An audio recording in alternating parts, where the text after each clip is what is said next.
Hello, podcast fam. I am thrilled to share some exciting news. My book, Sow, Grow, Lead, is officially live on Amazon. This book is more than just my story of starting a nonprofit and building a peanut butter factory in Malawi.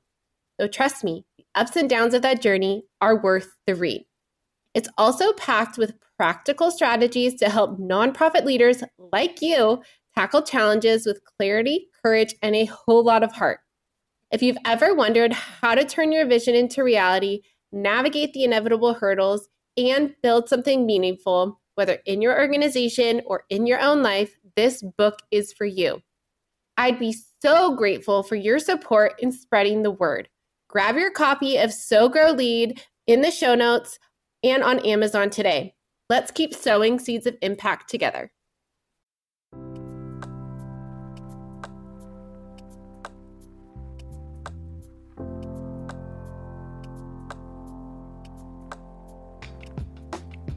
Welcome to the Lead with Heart podcast, which is dedicated to nonprofit leaders who are passionate about making a difference. I'm your host, Haley Cooper, and I'm thrilled to have you join us on a journey of growth, inspiration, and transformation. At Lead with Heart, we believe that leading with heart means embracing empathy, compassion, and authenticity in every aspect of our work. It's about putting people first, fostering genuine connections, and creating a positive impact that goes beyond numbers and metrics. In the nonprofit world, it can often feel like we're carrying the weight of the world on our shoulders. The challenges are immense and the road can be lonely. But here, you're not alone. This podcast is a community where we support each other, share our stories, and learn together. Each episode will dive into personal and professional development topics tailored specifically for nonprofit leaders. From innovative fundraising strategies and effective team management to self-care practices and leadership insights, we're here to provide you with practical strategies that you can apply to your life and work. My goal is to empower you, elevate your leadership, and engage your heart in all that you do. I want to help you navigate the unique challenges of the nonprofit sector with confidence and resilience, so you can continue to create meaningful change in the world. So whether you're driving to a meeting, taking a break, or winding down for the day, tune in and join us on this journey. Together we'll discover what it truly means to lead with heart. Thank you for being here. Let's dive in. Hello, everyone. Welcome back to the Lead with Heart podcast. This is your host, Haley Cooper, and I am so excited to kick off 2025 with an incredible guest, Andr Olsen.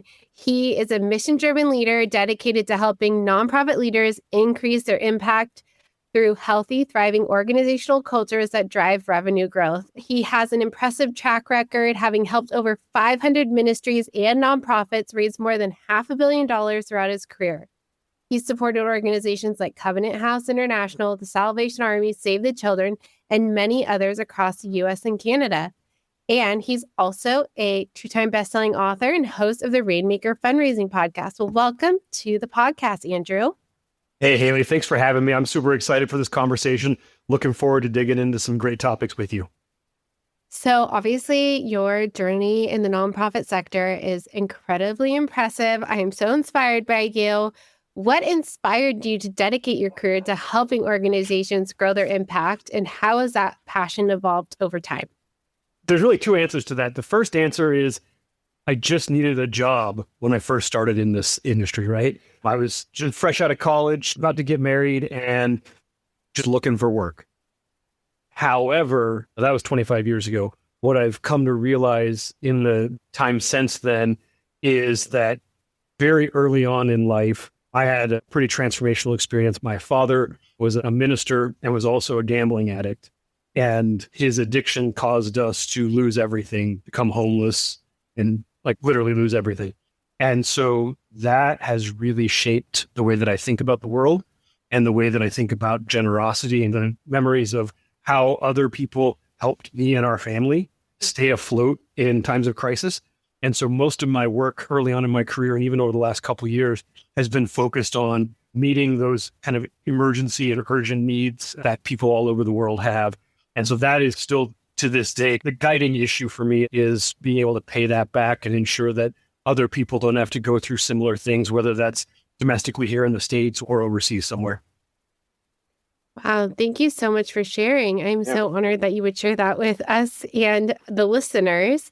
And I think that is such a beautiful testament of sharing your own experience. And like you said, making sure that other people don't have to go through those same experiences as well. Yeah. You've worked with a diverse range of organizations from international nonprofits to local food banks. Are there any core principles that you believe are universal when it comes to building a successful fundraising program? Yes, that's a great question. I think the first one, and I talk about this often, nonprofit organizations, and you probably get this in your work, people call me and say, I have a fundraising problem. And I used to jump into those conversations and say, great, let's figure out how to fix your fundraising problem. What I've come to realize is, and this is the principle, there are no fundraising problems. There's no lack of money. There's no lack of generosity. There is a distinct lack of principled leadership in this industry. And I don't mean that to say that there aren't individuals who are strong principled leaders in the industry, but sector-wide, when we look at the overall, what we see is that it's bad leadership or just a lack of leaders engaging in philanthropy that causes bad fundraising results. So when it comes down to it, everything is about leadership. That's principle number one for me.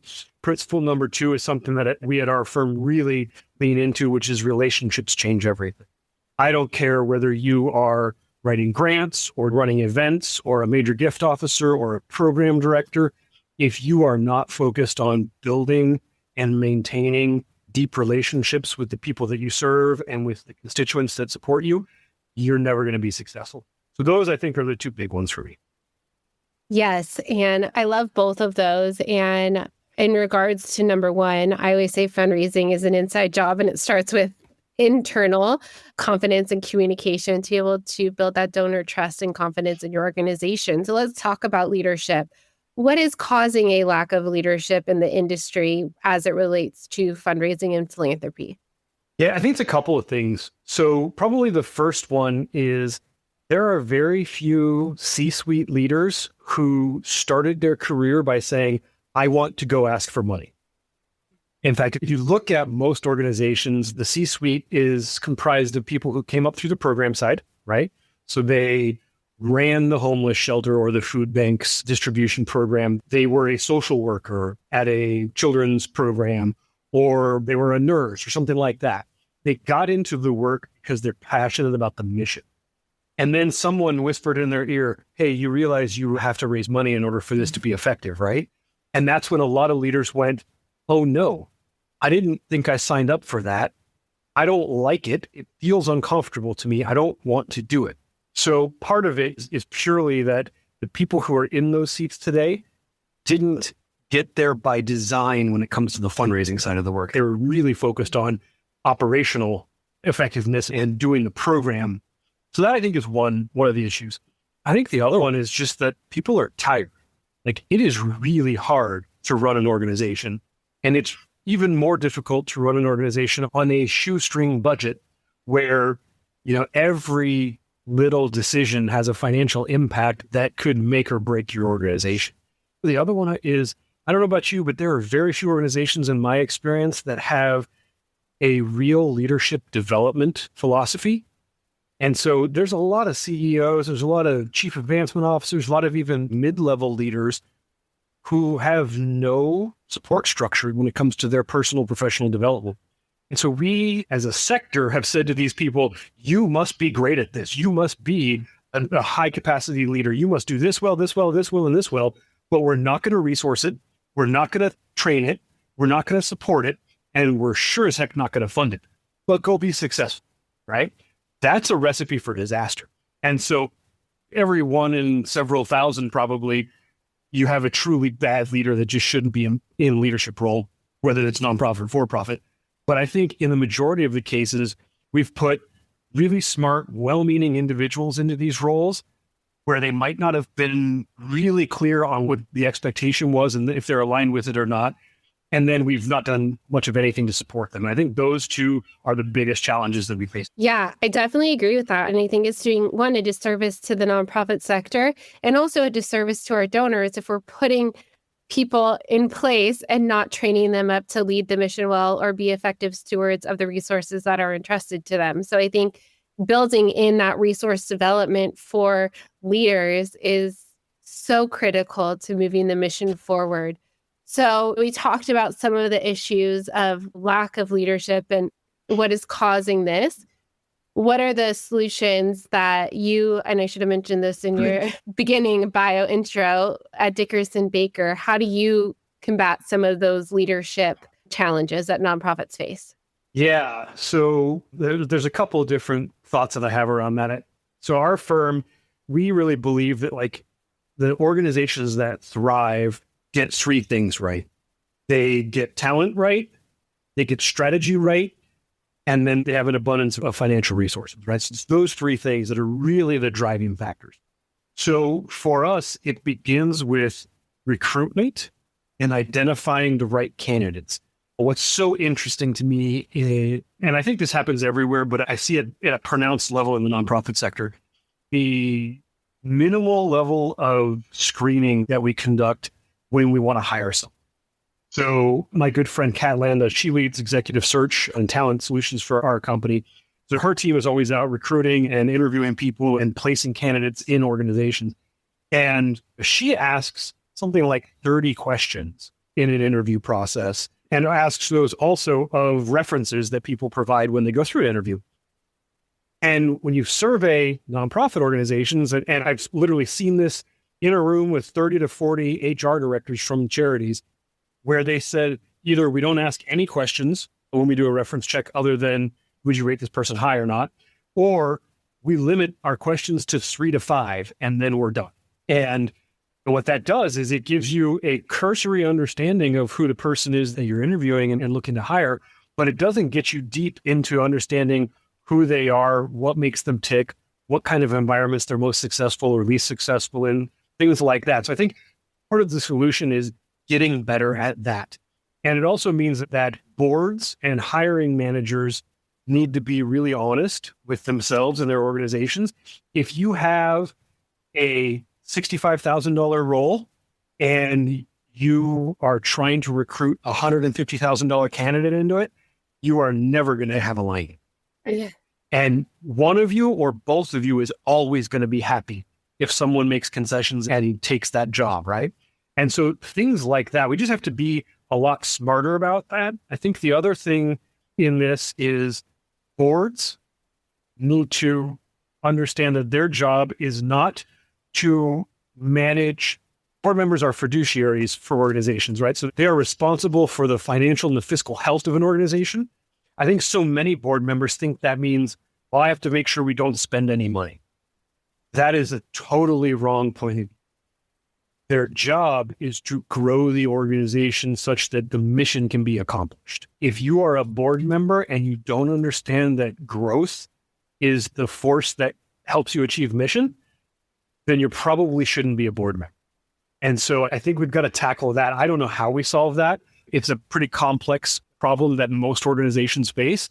And until we address that one, really, I don't see anything operationally changing in most organizations, because even if a leader or a mid-level manager or a junior staff member wants to change, if they can't get the authorization, the authority to spend $1,000 on training or $500 on coaching or whatever it might be from the board, then there's just nowhere to go. So I really do see that a lot of this rests on the shoulders of the volunteer leaders of organizations to reshape the understanding of what it means to lead as a board.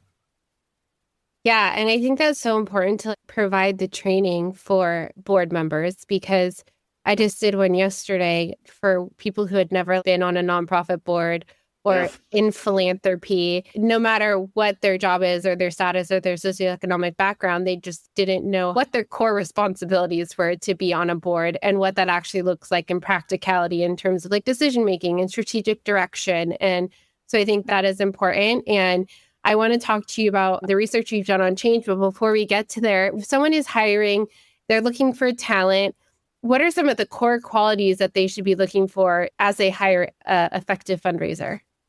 Yeah, I think there's a couple of different things, right? So we look at like, okay, is their mission fit? Does this person really care about this mission?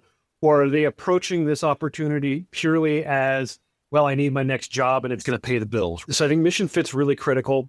I think culture fit in the organization is really important as well. If you are interviewing someone and they are a hard charging type A personality and your organization is really more of a sort of sit back and quietly observe before you take an action, there's going to be friction in that relationship. So that culture fit, I think, really has to be vetted as well. And then there's purely like the capabilities side. Have you actually done the work successfully in the past? Do you have a framework to draw on to build and do the things that this job is going to require of you? And I think that's another one where we often err, like we don't ask the right questions or we don't ask enough questions to really get at, can you do this work? And what proofs do you have? I think oftentimes we're either so behind on goals and we're like scrambling to fill a role that you just like whatever warm body shows up, you hire, or we're so afraid to ask hard questions and really get at whether or not the person in front of us has the capabilities and the temperament to do the work well. And so we ask cursory, just surface level questions. And then we say, you know what? I think they're great. We're going to hire them, only to find out in 60 days, wow, they've never actually done the things that we talked about. They talked in theoretical terms in the interview, but they couldn't ever say, this is an example of how I've done this before, and this is why I have the expertise to do it. I think those three things, culture, mission, and competence, really are the things that if you don't get those right, there's no likelihood of success. Yeah, I definitely agree. And I always like to ask this question from my podcast guests that bring up the idea of culture. What does culture mean to you? And what does it actually mean in practicality to be a good culture fit for an organization? And obviously each organization has its own idea of culture, but in general, what does that look like? Yeah, I would say that it's, in my mind, it's saying, what does your brand mean? Your brand is not your colors and your fonts and your logo. Your brand is the experience that you provide to the consumer or the donor or whoever you serve, right? Similarly, culture is not, do we have work from home Fridays and do we have a pizza party every other month and that kind of stuff. Culture is really how we relate to one another and whether or not we have an organization where we truly care about each other as people and not just cogs in a machine. So some of the examples of things like that are, do you, as a leader, do you know your people more than their role in your organization? Do you understand what's important to them as a human being versus just thinking of them as a resource who does X, Y, or Z job? It means things like when someone's having a challenging time, the team rallies around them. And this is a great testament to my team. One of my staff members was having some challenges, and without anyone in the leadership team asking the rest of the group to help, all of a sudden emails started flying back and forth. I will take this off this person's plate. Okay, if you're taking that one, I'll take this project. I'll handle this so that she can do that. So it was the entire team just rallied and said, we're going to help solve this because you're important to us and we're in this together. So those are the kind of things that, for me, when I look, I say, okay, that is a hallmark of a healthy culture. Some of the counter issues are things like, do you allow toxicity in the workplace? Are you willing to say, you know what, that person is allowed to treat you like trash because they bring in a lot of money? Mm-hmm. I've seen that so many times, and it's just destructive in organizations. Or are we the kind of organization where when something goes wrong, we just brush it under the rug and move on? We don't talk about it. We don't address it. We don't own it. On our team, every week, we have a team meeting. One of the first things we do is, and it starts with me, we tell everyone on the team, here's something I screwed up last week, and here's something I was successful at. And the reason we do that is so that everyone on the team has a very high level of clarity that it's okay to make mistakes, and we can all learn from one another when we make those mistakes. And then we also have an opportunity to celebrate the successes of the team. But that's another one. If you're unwilling to acknowledge your mistakes, or as a leader, if you're unwilling to say, I make mistakes too. I had a situation this morning. One of my staff members brought something up and I said, yeah, 100%. I screwed that up. That's my fault. Totally on me. Here's how we'll fix it. But a leader who's not willing to do that is inauthentic in my perspective. And that's one of the big sort of warning signs for me on culture. Yeah, I definitely agree. And I love that idea of how do we relate to one another. And I think sometimes as a leader, you have to be vulnerable and go first and be Yep. able to share, oh, I make mistakes too. I'm not a perfect human, but I also do things right. And we can celebrate, we can have both coexist and Yeah. celebrate. And I love that idea that you have those honest conversations and you rally around people who are having challenging times, because when you do that, people have that safety. They feel seen, they feel heard, and are going to have more collaboration and be able to take more risks together because you know that you are there for each other. Yeah. Agreed. So you are someone who is passionate about building healthy organizational cultures. How do you see that connection between a positive internal culture and fundraising success?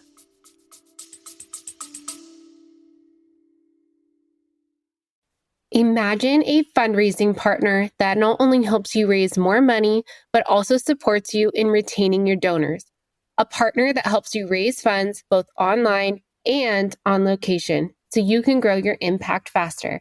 That's DonorBox, a comprehensive suite of tools, services, and resources that give fundraisers just like you a custom solution to tackle your unique challenges, helping you achieve the growth and sustainability your organization needs. Helping you help others. Visit donorbox.org to learn more. So I think at its core, if you have a healthy culture in your organization, people are able to do their best work. And if we want to be successful as fundraisers, the priority for me as a leader is I'm not going to go do all of the fundraising myself. That's insane. So I need a team that can be effective. They can only be as effective as the culture allows them to be. If you're in an organization where everyone's afraid to challenge the leader because when they do that, they get the hammer dropped on them and the person says, you shouldn't be asking those questions. How dare you challenge me? Or they're treated poorly by an employee in this area or that makes people show up in a really guarded way. And in my 25 years of doing this work, I've never seen an organization with an unhealthy culture that was highly successful at fundraising. Because you lose people quickly.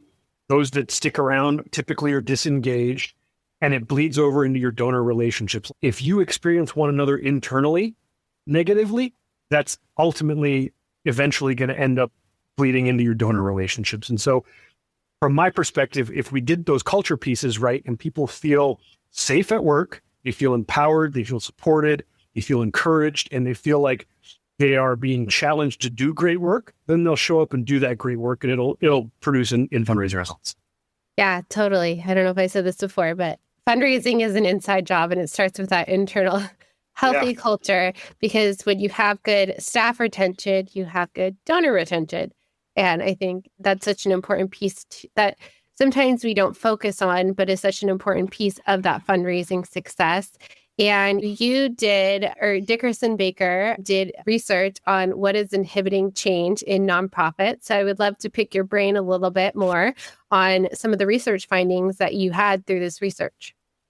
Yeah, no, thank you. So we do 2 research projects every year. In one, we survey donors, and in another, we survey frontline fundraisers and frontline staff and C-suite executives in organizations. And so 2 years ago, we started asking questions about change. And what was really interesting, one of the insights from the 2023 study was that the vast majority of leaders and frontline staff said, well, we believe our organization needs to change. 94% said that. But then 60-some% said, we have no plan to change. And so we kind of looked at each other and thought, well, wait a minute. If almost 100% of respondents said they know their organization needs to change, and then like nearly 2/3 said we're not gonna, what's behind that? So in 2024, we asked that question. And some of the findings aren't surprising. Some of the big impediments to change are a lack of staff, a lack of financial resources, technology limitations, and people being overworked.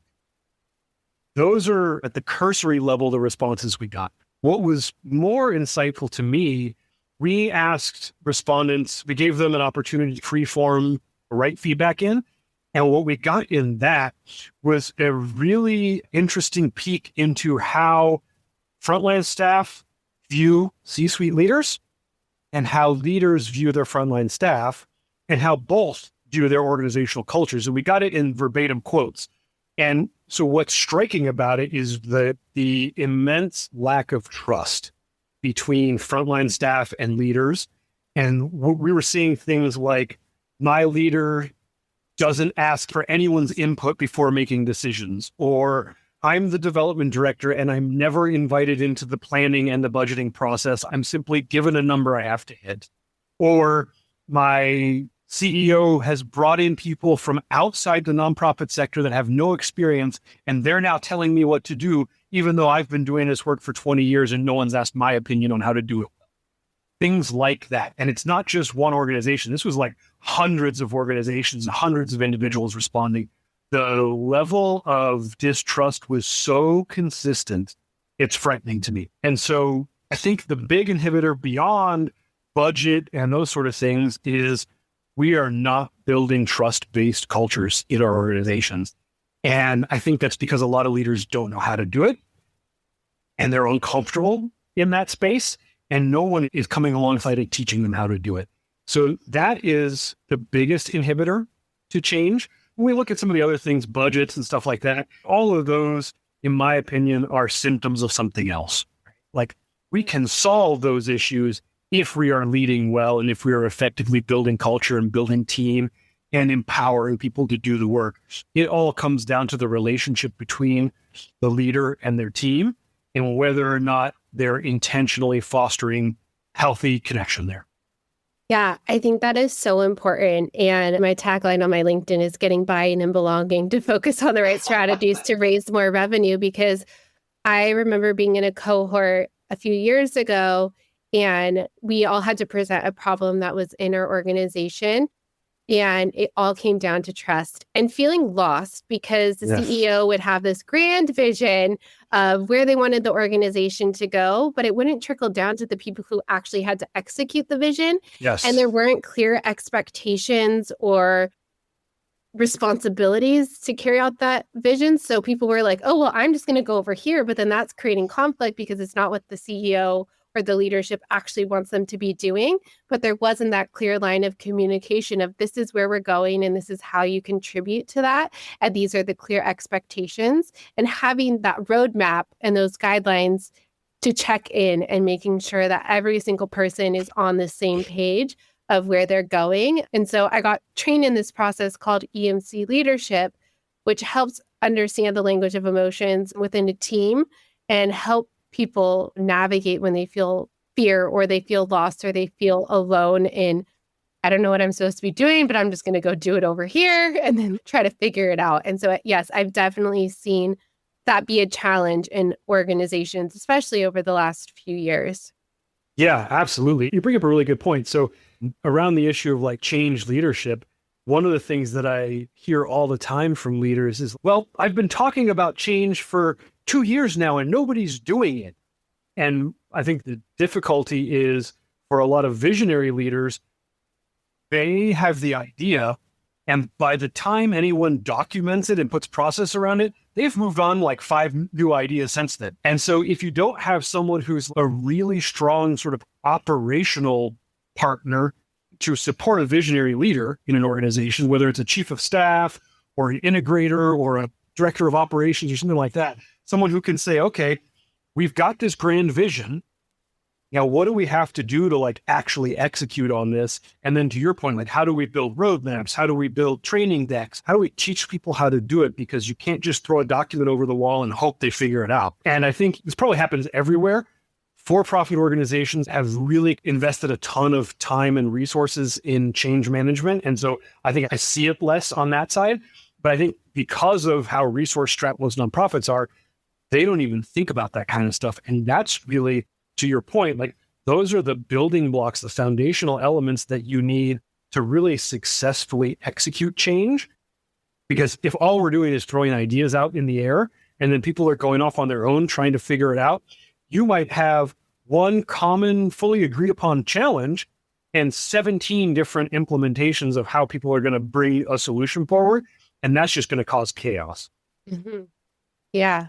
And I think when there's that confusion within the organization, again, it confuses the donors because they don't understand. Yep. They're not invited into the conversation as valuable partners of the organization. And then when you're going out to try to communicate to them, you're like, well, we're doing this, this, and this. And then it's like, and this is how we're implementing it in like 5 different ways. And it's like having that clear vision, that clear execution plan, and then inviting those donors into the conversation, seeing how they can invest in the resources to be able to fund that vision. Absolutely. I remember a scenario. So I worked in children's healthcare a number of years ago, and there was a capital campaign underway for some new equipment and a renovation. And then there were 2 or 3 other campaigns happening. And there were a handful of donors who were being engaged by multiple different groups within the philanthropy team. I remember one donor, a fairly high net worth supporter, who finally sat people down and said, well, wait a minute, you're asking for this, you're asking for that, you're asking for that. Do you guys ever talk? Like, why don't you just bring me one proposal? Why do I have to sit through 3 or 4 different presentations and you're all talking about different stuff? It's like you're not even part of the same organization. And I think that there are a lot of charities that face that kind of challenge.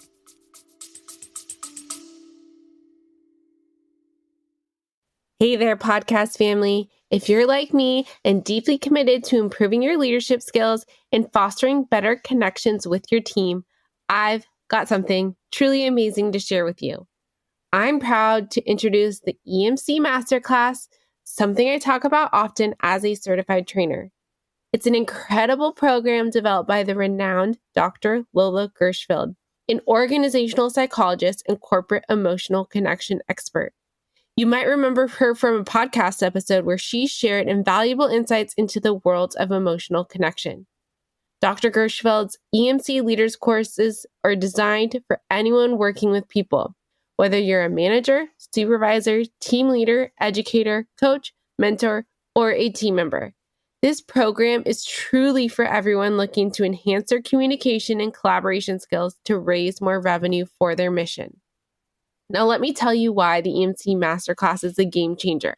Dr. Gershfeld's groundbreaking emotional connection process has been integrated into top universities' curriculum and recognized by international organizations like ICF, HRCI, and SHRM. Humans are wired to seek emotional safety, and when we feel safe, we're more likely to take risks, share innovative ideas, and collaborate effectively.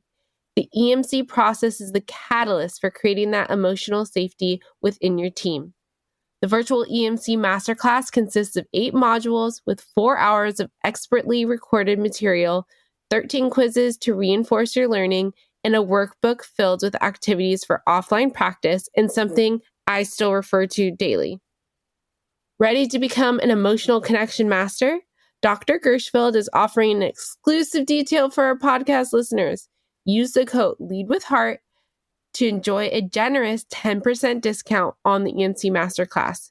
Head over to emcleaders.com and enroll in the EMC Masterclass today. Yeah, definitely. And you lead a major gift consulting practice and impact messaging division at Dickerson Baker and Associates. And I have seen a lot of nonprofits, at least that I've spoken to recently, who are like, oh, we got a few like major gifts over the holidays, but we don't have the resources or the staff to follow up. There are a lot of nuances when it comes to that, but they're wanting to build those major gift relationships. They just maybe don't have the capacity or the education or the infrastructure or technology in place, like you mentioned before. So what are some key strategies you help organizations strengthen their major gift relationships? Yeah. So the first is probably that I want to challenge the assumption that organizations don't have the capacity, right? Yeah. Because we all have the same amount of time in a day. It's about what you prioritize. So amen if you, pardon? Said amen to that. Yeah. If you look and you say, okay, I've got 8 hours today, I can either have 6 conversations with major donors that could lead to 4, 5, 6, 7-figure gifts, or I can focus on a social media post and I can focus on what color the doilies should be at the event that's going to happen in August. And I can focus on revamping the newsletter layout for the 15th time in the last 3 years, because we just need to get it right. And then people will know that we're worthy of their contribution. Those are the kind of things that fundraisers do when they are uncomfortable in their own skin as a fundraiser. Yeah. And so first thing is just to debunk, it's not that we don't have the time, it's that we're not prioritizing the things that are most important. Beyond that, then I would say major gifts is really simple. It's about building relationships. So let's say your charity has 100 supporters. If it were me and I had my database there, I would go in and I would look and I would say, these 5 people have given us the most, not just this year, but over the last 3 years. They're my most important supporters. And I know that in some corners of this sector, there are people who are like, no, everybody's equal. They're all equally valuable as human beings, but some people have the capacity to do tremendously more than others financially. And we have to just be real about that. Yeah. So I would simply pick up the phone and start talking to those people. I would ask if I could come visit them and share some stories of how their gifts have impacted the organization. I'd ask if I could send them some things. I'd have 15 or 20 questions prepared so that when they say, yes, you can have 15 minutes right now, we can actually have a productive discussion and I can learn about them, right? It's not about me pitching ideas to them. It's about me asking what inspires them, why they want to support this cause and this organization, what makes this special to them, so that you can develop a deep understanding and really build a connection.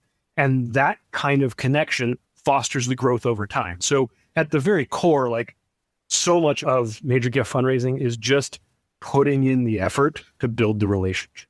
Beyond that, you definitely need some other things, right? You need a strong case for support that outlines why someone should give to your organization, what the impact would be, why you and your solution to whatever the issue is the best in the marketplace. You need to understand sort of the cadence of when and how major donors make their investments. So if they always give in April and December, why are you asking them 15 times a year? That's not optimal for that relationship. If I have a good friend who raises money for an international relief group and they have a couple donors who will only interact with them on text message. They've said, don't mail me stuff, don't email me stuff, don't ask me to come to your events. Text me and tell me what you need and I will make it happen. Okay, great. Why are we sending them 35 mailings a year and 85 emails? They just told you the way they want you to interact with them. Just honor it. There's so much that we could complicate in an engagement about like building a major gift program. And when you get to a certain scale, you do need a more rigorous approach. You need a moves management strategy that says, okay, well, I'm going to offer my donors these 12 different engagement opportunities over the year, or maybe it's 4, maybe it's 6. Like the number is irrelevant. It's just that there's intentionality behind it and different things like that. But at the core, you've got to be able to talk to people and build relationship and move them along a continuum where they understand why it's valuable and important to invest in your cause.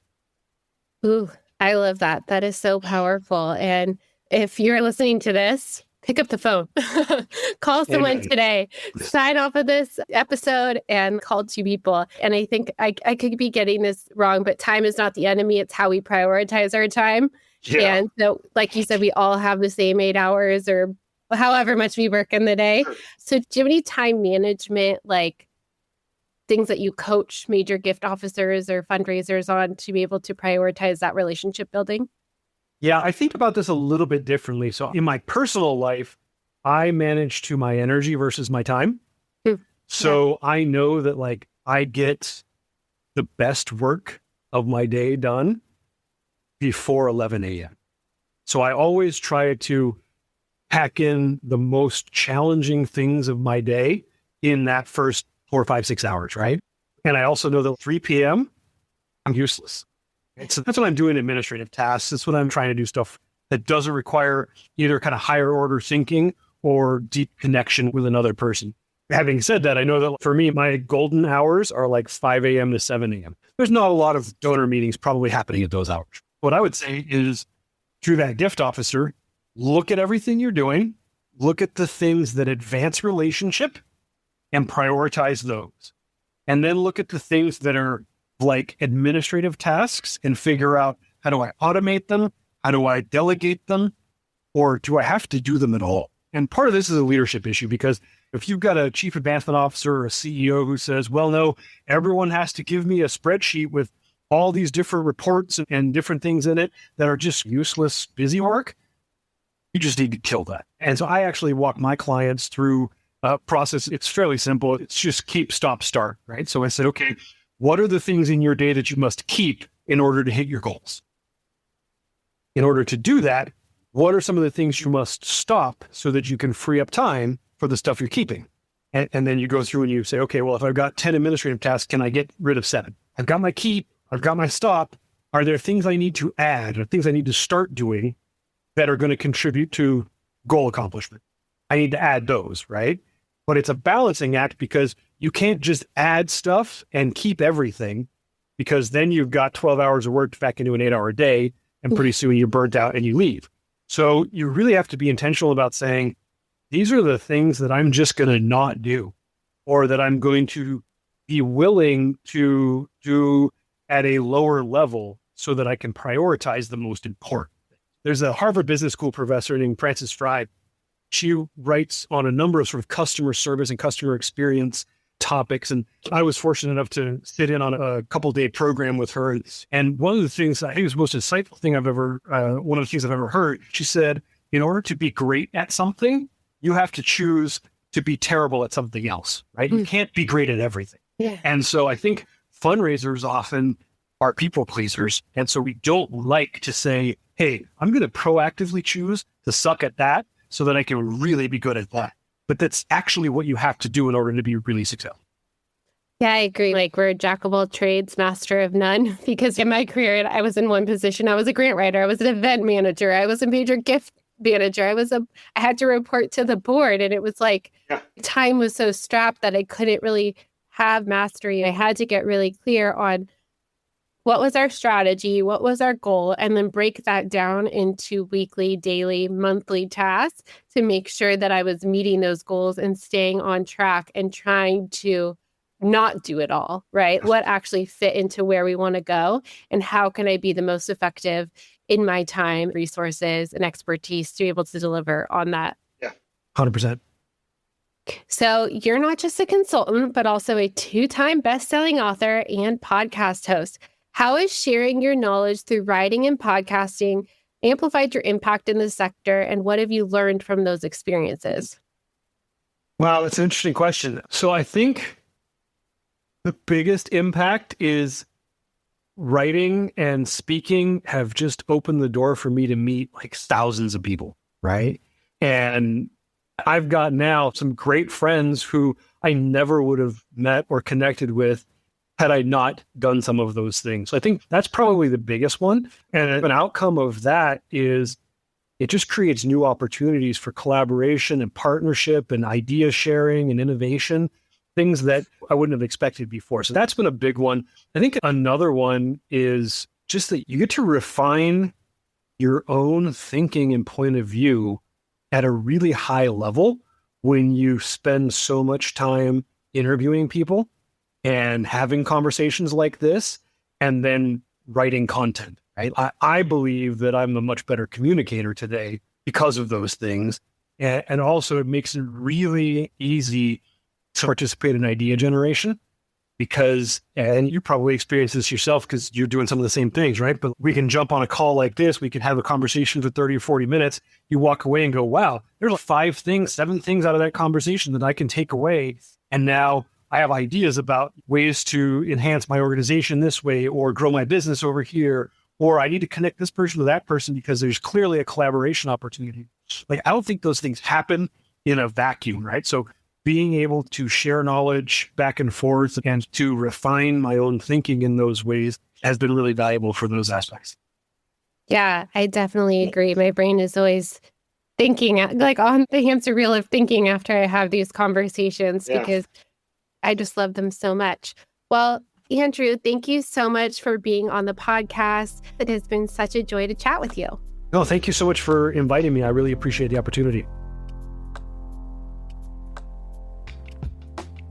If you have valued these stories or learned something from what you've heard, please share this podcast episode or follow me on LinkedIn. Thank you so much for your support, and together we can build a better community and world.